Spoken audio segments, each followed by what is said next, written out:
Mesdames, Mademoiselles, Messieurs, bienvenue à Métro News. Voici les principaux titres qui seront développés aujourd'hui. Au lendemain de son renvoi par les députés, Jean-Henri Séan affirme qu'il est toujours le Premier ministre en fonction. Dans une interview accordée au journal Le Nouvelliste, le notaire a fait remarquer que sa volonté d'aller jusqu'au bout dans certains dossiers a tout fait chavirer.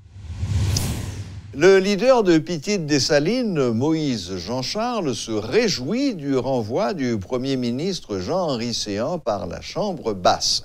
L'ancien candidat à la présidence croit que l'opposition finira par s'unir après ce vote de censure infligé au notaire Séan. La Commission nationale de désarmement, de démantèlement et de réinsertion, CNDDR, peut déjà compter sur le support de la mission des Nations Unies pour l'appui à la justice en Haïti, Minujust. Un accord de coopération sera bientôt signé. Le Premier ministre renvoyé, Jean-Henri Séan, n'entend pas lâcher prise. Dans une interview accordée au journal Le Nouvelliste, il affirme qu'il est toujours le Premier ministre en fonction et n'a donc pas à liquider les affaires courantes. Selon lui, il y a des députés qui ont décidé de faire quelque chose d'illégal et d'inconstitutionnel et qui va à l'encontre des principes, des traditions républicaines et des traditions parlementaires. M. Séan a indiqué qu'il se rendra au Sénat mercredi parce que l'interpellation qui a commencé doit déboucher. Il affirme qu'il n'est nullement concerné par ce qui s'est passé à la Chambre des députés. Interrogé sur ses relations avec le président, le notaire a fait savoir que le chef de l'État n'a jamais toléré sa personnalité parce qu'il voulait lui montrer le droit chemin. Il estime que sa volonté d'aller jusqu'au bout, de faire la lumière sur le dossier Petro-Caribé, de demander des audits sur des organismes déconcentrés de l'État, dont l'ONA, l'APN, l'OFATMA, de combattre la contrebande et à la frontière, le gaspillage des ressources publiques dans l'achat et la location de véhicules a tout fait chavirer. Pour lui, c'est son action à la tête du gouvernement qui lui a valu l'action maladroite et grossière des députés qui se sont laissés instrumentaliser en participant à cette combine. Pour faire le point sur cette grave question, nous avons avec nous ce soir le député Rolf Papillon de la circonscription de Corail-Grand'Anse. Bonsoir, monsieur le député. Bonsoir. Bienvenue à Métropole. Merci. Bon. Monsieur le député, on va attaquer par la question fondamentale. Jean-Henri Séan est-il toujours Premier ministre? La question, elle est claire. La décision d'une des deux chambres du Parlement est irrévocable. Cela veut dire que, pour moi, le Premier ministre Jean-Henri Séan appartient au passé. Il est clair. Maintenant, je vous ai entendu dans l'introduction qui a parlé d'irrégularité. Moi, je pense que la première irrégularité qu'il faut constater, c'est d'abord l'action de M. Séan hier matin, qui s'est introduit au Sénat sans être invité, sans que le quorum soit constaté. Quand on regarde l'article 116 de la Constitution, il est clair qu'aucune décision des chambres ne peut engager la République sans quorum. C'est une faute grave. Il y a une question de protocole d'abord, puisque lorsqu'on est invité au Parlement, il faut qu'il y ait d'abord un constat du quorum. C'est à ce moment-là qu'on devient vraiment Sénat. Sinon, il est dans les locaux du Sénat. Il n'a jamais été au Sénat de la République. Il a été aux locaux du Sénat de la République. Et c'est à partir du moment que le président de la Chambre constate le quorum et qu'on délègue au moment opportun, après avoir évidemment voté l'ordre du jour, et que le président, à un certain moment, délègue une commission pour aller introduire au Sénat l'invité en question, qu'il s'agisse du Premier ministre ou d'un ministre interpellé. Et ce que nous avons constaté hier, c'est que M. Séan s'est introduit au Sénat avant même qu'il y ait quorum. Et je pense que c'est déjà très grave. Mais ce qu'il faut surtout savoir, c'est que la décision de la Chambre des députés n'est pas sujette à l'approbation du Sénat. Les chambres travaillent de manière séparée et chaque chambre a, j'ai envie de dire, ça, libre cours de voter ce qui lui semble bon. D'accord. Mais à propos des chambres, justement, on a eu l'impression qu'il y a eu une espèce de course de vitesse qui s'est faite entre le Sénat et la Chambre des députés, au point que le Sénat, d'ailleurs, est allé jusqu'à avancer la date de son interpellation à dimanche, de minuit à 6 heures du matin, et ce, jusqu'à jeudi prochain. Qu'est-ce qui a justifié cette course entre le Sénat? Parce que le Sénat avait déjà lancé son interpellation. Alors, une première clarification, c'est qu'il n'y a pas de problème entre le Sénat et la Chambre des députés. C'est une très mauvaise lecture de ce qui se fait. Ce qui se fait, c'est une minorité bruyante au Sénat. J'ai même envie de dire la même minorité qui a montré sa capacité de nuisance à travers les rues récemment, à travers Pays Loc, etc. On a vu des sénateurs de la République, les mêmes, qui sont actuellement au Sénat en train de créer ce problème-là. Ils étaient dans les rues il n'y a pas longtemps. Ce sont les mêmes qui, aujourd'hui, tentent d'instrumentaliser le Sénat pour continuer. Mais, monsieur le député, excusez-moi, je n'ai pas parlé de problème entre le Sénat et la Chambre des députés. J'ai parlé d'une course de vitesse. Mais écoutez, on a eu l'impression que vous vous êtes précipité en jouant des coudes pour arriver à interpeller le Premier ministre Séan lundi, alors qu'il était attendu mercredi au Sénat. L'action du président de la Chambre haute du Sénat, c'est pas une action qui engage le Sénat. Il faut savoir qu'il faut un minimum de 5 députés ou 5 sénateurs pour introduire une demande d'interpellation. À partir du moment que le président, et c'est là encore qu'il y a une grave irrégularité, puisqu'à partir du moment que le président de l'une des deux chambres reçoit la correspondance sollicitant une interpellation d'un ministre ou d'un Premier ministre, la première chose à faire, c'est de convoquer une conférence des présidents. La conférence des présidents qui est l'instance décisive où se réunissent les présidents de commission, et c'est à partir de cette instance de la Chambre que l'invitation est lancée, d'abord qu'on décide, et on a vu que le président Cantave, il a court-circuité cette procédure et a lancé son invitation, qui d'ailleurs n'a jamais été rendue publique, si elle n'a jamais existé. Et moi, j'ai rencontré des collègues sénateurs qui m'ont dit qu'ils ont appris, comme moi, à la radio, à la télévision, qu'il y a une interpellation, mais il n'y a jamais eu de conférence des présidents qui a scellé cette demande des sénateurs interpellateurs. Il n'y a pas eu de conférence des présidents non plus à la Chambre des députés. Non, ce n'est pas le cas. Nous avons eu une conférence des présidents spéciale qui a eu lieu vendredi, à laquelle j'ai d'ailleurs participé en ma qualité de président de la commission éducation. Et c'est à partir de cette conférence des présidents dont le procès-verbal a été correctement soumis aux autres députés qui l'ont réclamé pendant la séance. Donc nous avons soumis cela et c'est à partir de cela que nous avons lancé la convocation pour lundi. Donc pour moi, la Chambre des députés est dans les normes. Dans son droit. Très bien. Maintenant, alors, question pour aller un petit peu plus loin. Monsieur Séan doit-il se rendre à l'interpellation du Sénat mercredi? Si M. Séan franchit le Sénat et se présente, il sera là comme un usurpateur de titre. Et il peut tomber sous le coup de la loi. C'est-à-dire que la Chambre des députés a tranché, une correspondance en bonne et due forme a été introduite, a été envoyée au président de la République, qui en a pris note, qui a d'ailleurs déjà répondu. M. Séan n'est plus Premier ministre. Alors, ce n'est peut-être pas l'avis des sénateurs qui avaient lancé eux-mêmes une interpellation et qui entendent bien aller jusqu'au bout de cette interpellation. Bon, il faut bien que M. Séan se rende à l'évidence qu'il ne s'agit pas là d'un dossier de terre. On n'est pas dans le droit notarial, là, on est en droit parlementaire. Et ici, je pense que la Constitution, c'est vrai qu'il y a beaucoup d'ambiguïté dans certains articles, mais l'article 116 est sans ambiguïté. C'est-à-dire non seulement qu'il faut un quorum, mais les décisions prises en chambre séparée ne sont pas contestables. Donc, c'est-à-dire que pour nous, c'est-à-dire nous autres qui respectons la Constitution, M. Séan n'est plus Premier ministre. Il ne l'a jamais été d'ailleurs, ça c'est un avis personnel. Quand on regarde comment il a géré son mandat, j'ai envie de dire, pas son mandat, en tout cas son passage à la primature, j'ai envie de dire que M. Séan est resté candidat à la présidence. Et il a utilisé tout son mandat, et je pense que s'il faut évaluer la performance de M. Séan, il ne faut pas l'évaluer en tant que Premier ministre, il faut l'évaluer en tant que candidat à la présidence, parce qu'il a utilisé tout son mandat pour préparer son accession future à la présidence. Bon, tel est mon avis sur la question. En effet, c'est une opinion. Cela dit, on constatera également que vous l'avez, entre guillemets, jugé sans lui donner la chance de se défendre. Il a en quelque sorte été jugé in absentia, en son absence. Le Premier ministre est mandaté par le Parlement sur la base d'une déclaration de politique générale qui nous a soumis il y a 6 mois. Et il revient à notre appréciation pour savoir si les mots qui ont été prononcés à la déclaration de politique générale ont été respectés ou pas. Et c'est à notre entière appréciation.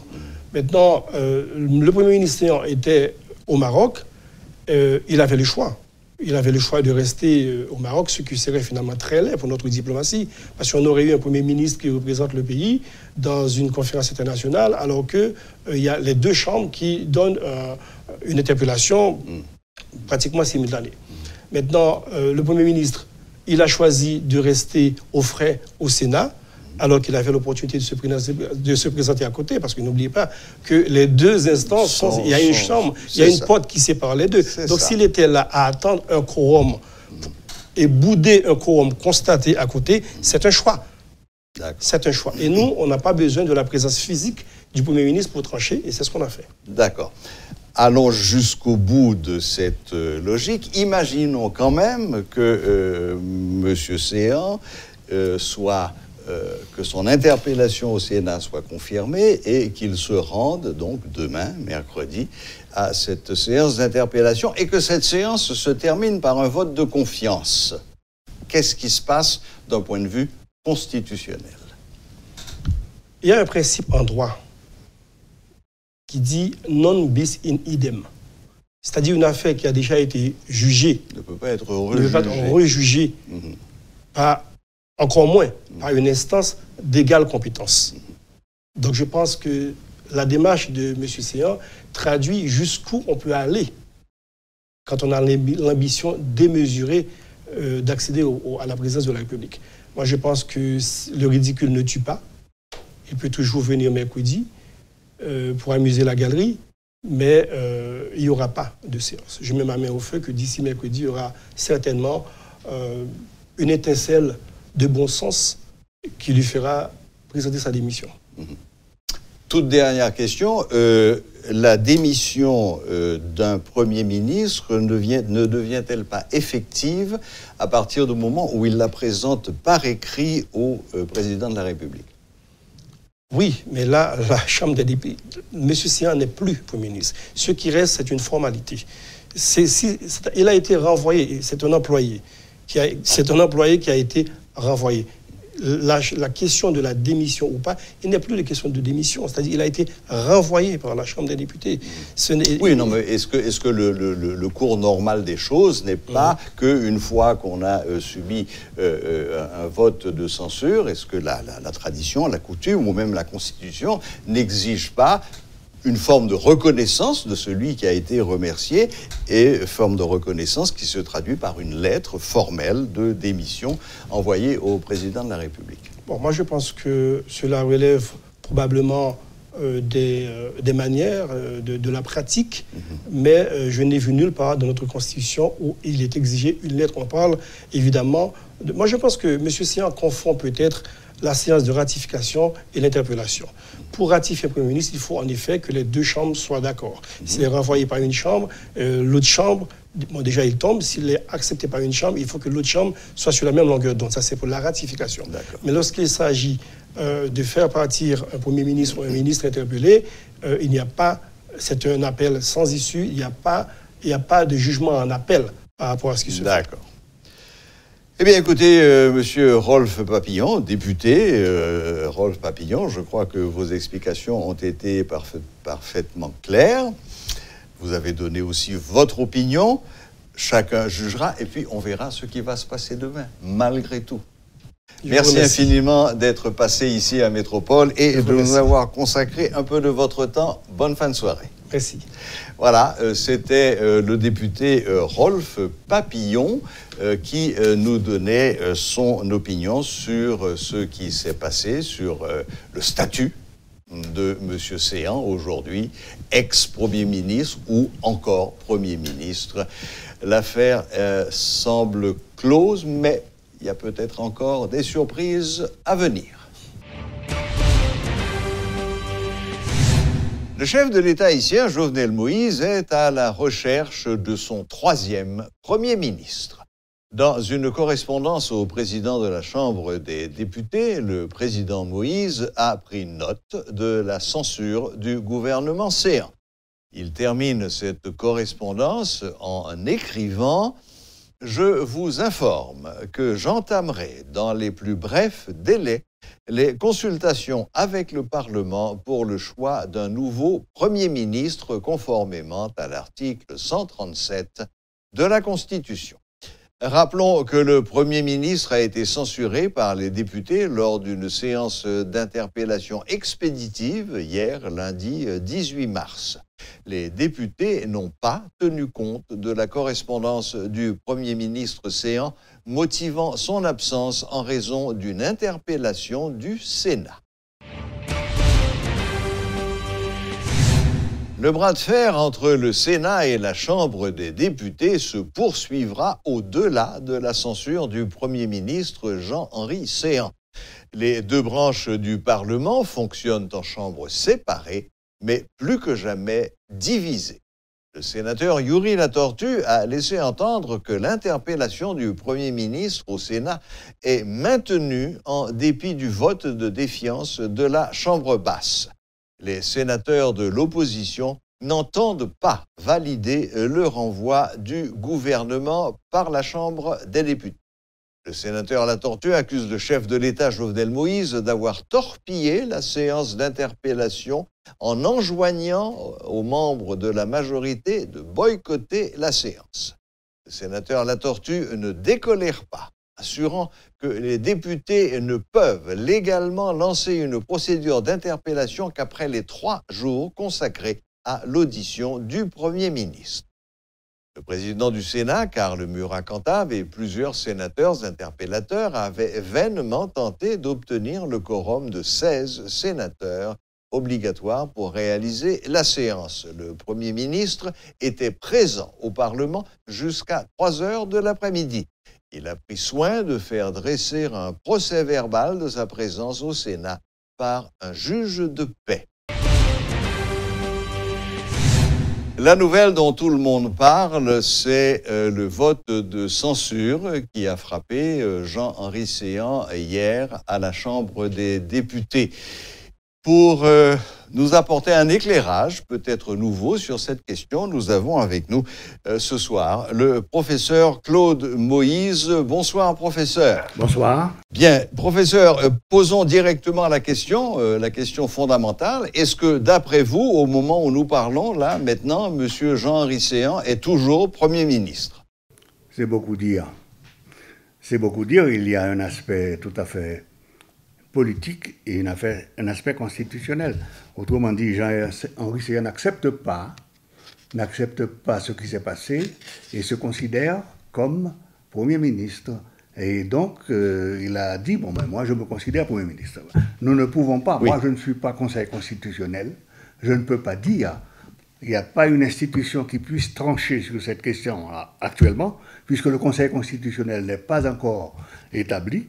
De toute façon, il y a des problèmes sérieux d'interprétation qui se posent, et je crois que les constitutionnalistes en ont de la matière. Apparemment, il y a eu une interpellation, d'abord par le Sénat, qui n'a pas pu avoir lieu, ensuite par la Chambre des députés. Dans quelles circonstances cela s'est produit? Prenons d'abord l'interpellation du Sénat. L'interpellation du Sénat semble correcte jusqu'à présent. C'est-à-dire, du point de vue constitutionnel, il y a eu réunion, séance, délibération, et sur une question précise, et la question, c'est tout à fait, porte sur ce qu'on appelle les 7 mercenaires. Autrement dit, il fallait avoir des explications, et les responsables du CSPN devaient leur donner cette explication, dont le Premier ministre, le ministre de la Justice et le ministre de l'Intérieur. Et on a convoqué pour le 20 mars. On attend. Parce qu'avant, il y avait une séance à la Chambre, au Sénat. La séance a commencé en public et s'est terminée en huis clos. C'est après le huis clos qu'on a décidé de l'interpellation. Maintenant, l'interpellation est donnée pour le 20 mars. Brusquement, il y a des députés qui se sont réunis quelque part et qui ont, ou en tout cas qui ont fait une sorte de pétition signée de 70 d'entre eux, et laquelle pétition est adressée au Premier ministre Séan pour qu'il se présente, alors qu'il savait que le Premier ministre Séan n'était pas là, n'était pas en Haïti. Donc il y a problème. Il y a problème, pourquoi cette précipitation? La dimension Pourquoi constitutionnelle... même cette course de vitesse entre le Sénat et la Chambre des députés? Oui, il va y avoir un problème entre le Sénat et la Chambre des députés, comme cela va se produire. Mais en attendant, supposons qu'il n'y ait pas eu d'intention particulièrement mauvaise derrière cette décision, il faut l'examiner comme telle. L'examiner comme telle, c'est-à-dire que la décision qui a été prise, la résolution qui a été prise par la Chambre des députés l'a été de façon suspecte, constitutionnellement suspecte. Pourquoi? Parce que, selon l'article 110 de la Constitution, il est dit que les séances ont lieu publiquement, pour les deux chambres. La séance est toujours publique. Ensuite, la pétition a lieu, probablement il n'y a pas eu de séance publique. Donc c'était une résolution. La résolution doit être introduite dans une séance, et laquelle résolution est débattue, et on aboutit, ou le projet par exemple, le projet est introduit, on a débattu et on aboutit à un vote sur la résolution. Et le vote a eu lieu ou le vote n'a pas eu lieu. Ça, c'est la chose qui apparaît et qui paraît suspect, parce que ça a violé pratiquement l'article 110 de la Constitution. Et l'article, maintenant, 116 de la Constitution, qui dit en aucun cas, dans les deux chambres, les résolutions, c'est-à-dire quand on parle de résolution, c'est-à-dire on parle de séance publique, parce que séance publique à partir du moment où on introduit une proposition, laquelle proposition est débattue. On envoie à la séance. Maintenant, à partir du moment où ils ont introduit, par exemple, une proposition hors chambre et sous la forme d'une pétition, la question est suspecte. Donc il y a une dimension politique. Le Sénat et la Chambre des députés vont entrer en conflit. À partir de ce moment, ils disent que, ou en tout cas ils convoquent le Premier ministre pour le 18 mars, alors que le Sénat l'avait fait pour le 20 mars. Donc il y a une précipitation qui fait que la convocation qu'ils ont faite dans des conditions irrégulières apparaissent suspectes. Quoi qu'il en soit, M. Séan est arrivé, paraît-il, alors que le Sénat, ce que voyant, a riposté, et c'est ce qu'on appelle la guerre des interpellations, ce que voyant, le Sénat a riposté et a convoqué M. Séance pour lundi 18 à partir entre minuit et 9h du matin. Ce qui paraît aussi particulièrement burlesque. C'est burlesque. Alors, c'est-à-dire que cette confrontation-là se fait, mais qu'est-ce qu'il y a derrière cette confrontation? Où est le problème, là? Puisque le Sénat a été convoqué sur un sujet particulièrement sensible, celui des 7 mercenaires. Sénat et son ministre de la Justice et son ministre de l'Intérieur. Ouais. À partir du moment où ils sont arrivés à empêcher que l'interpellation ait lieu au Sénat, on fait disparaître le sujet sur lequel l'interprétation devait avoir lieu. Autrement dit, les explications que les personnes interpellées devaient donner à la Chambre du Sénat, les explications tombent, donc il n'y a plus rien, personne ne peut savoir. Peut-être après, mais du point de vue constitutionnel, du point de vue légal, une fois que, peu importe, une fois ou bien on donne une sanction à partir de l'interpellation, ou bien on ne donne pas la sanction. Si on ne donne pas la sanction, ça signifie que le Premier ministre peut continuer à fonctionner pendant 6 mois, sans qu'il puisse recevoir une interpellation. Interpellation, oui. Alors voilà, oui. C'est ça qui est le problème. Donc, politiquement, où est le problème? C'est très préoccupant et c'est très grave. C'est très grave du point de vue du fonctionnement des institutions, parce qu'il y a confrontation entre la Chambre des députés et le Sénat sur des points sur lesquels personne ne peut dire qu'il s'agit effectivement d'intérêt national. On ne voit pas. Deuxièmement, derrière tout cela, il se dit qu'il y a un problème entre le président de la République et M. Séan, qui est Premier ministre. Et troisièmement, il y a la question de comment faire une fois que la Chambre des députés a décidé de donner, dans les conditions que l'on sait, un vote de sanction au gouvernement de M. Séan. Il y a un fait accompli. Et à partir de ce moment, M. Baudot a immédiatement, dans une sorte de précipitation, écrit au président de la République pour lui dire que voici dans quelles conditions le vote de sanction a été donné. Et le président de la République n'a pas attendu longtemps pour répondre à M. Baudot pour lui dire que les dispositions vont être prises pour commencer les consultations. Ça veut dire que vous êtes devant un fait accompli. Ça s'appelle en d'autres langues un coup d'État, puisque la question ne peut pas être résolue par personne, puisqu'il n'y a pas d'institution supérieure, puisque en même temps, le Sénat n'a pas pu fonctionner parce que le Sénat n'a pas eu de quorum. Derrière ça aussi, il y a un problème. Comment le Sénat n'a-t-il pas pu avoir le quorum? Donc il y a une sorte de confusion, d'embrouillamini, qui crée une situation absolument... qui aggrave la crise sur laquelle le pays est assise depuis longtemps. Le pays est en crise systématiquement depuis des mois et des mois, et on cherche justement à trouver une voie de sortie, on cherche à trouver une porte, et jusqu'à présent, ceci n'est pas encore fait. Et voilà la situation. Donc, conséquence, le Premier ministre est out, parce que c'est un fait, le président de la République a dit, bon, mais il n'est plus là, on va chercher un nouveau Premier ministre, auquel cas, justement, on ouvre les portes de marchandage. Troisièmement, on voit que les députés qui n'avaient jamais pu organiser une séance plénière depuis l'ouverture de la session il y a 2 mois, sont arrivés massivement à presque 100 personnes, 100 députés, pour pouvoir, parce qu'ils avaient annoncé déjà, même avant le débat, qu'ils allaient donner un vote de sanction au Premier ministre. C'est donc dire toutes ces précipitations expliquent justement la situation grave, la situation politique dans laquelle on se trouve. Professeur Moïse, vous venez d'utiliser une expression très forte, vous venez de parler de coup d'État. Est-ce que vous pouvez élaborer un petit peu sur cette question? Non, un coup d'État, c'est un coup de force.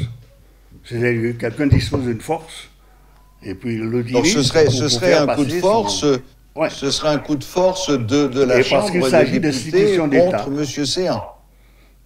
Puisqu'il s'agit d'institutions d'État, donc on peut parler de coup d'État. C'est-à-dire qu'il y a une institution qui a été ébranlée, c'est celle de la primature, l'institution du Premier ministre, du gouvernement. Il y a une autre institution qui a été ébranlée, c'est celle du Sénat qui avait la préséance. Et on dit maintenant que le Sénat a ajourné justement, a mis en continuité l'interpellation qu'il avait établie pour le Premier ministre jusqu'à jeudi. Et à partir de ce moment-là, le Sénat peut ne pas reconnaître aussi. Peut ne pas reconnaître, mais de quelle force, de quels moyens dispose le Sénat pour ne pas le reconnaître? Donc il y a le président de la République qui accepte le coup de force, la Chambre des députés qui vient en appui, massivement. Il y a le Sénat qui est en retrait parce que le Sénat n'a même pas pu avoir une majorité pour cela, et probablement la majorité est présidentielle au Sénat. Et enfin, il y a l'ensemble de ces institutions d'État qui sont en crise, qui sont en conflit. Peut-être que le conflit ne va pas rester à l'État, puisque si le président de la République donne suite à ce qu'il dit, c'est-à-dire qu'il ne reconnaît pas le fait que M. Séan décide qu'il n'est pas encore Premier ministre, qu'il ne reconnaît pas le fait que les sénateurs disent que nous mettons en continuité, donc que les sénateurs, s'ils mettent en continuité l'interpellation du 20 mars, c'est donc dire qu'ils ne reconnaissent pas ce que la Chambre des députés a fait. Il y a donc conflit grave à ce niveau-là. La personne qui a l'exécutif et dit, bon ben je vais chercher un autre Premier ministre, il se peut qu'il va chercher un autre Premier ministre, et que 2 premiers ministres seraient donc là en face à face.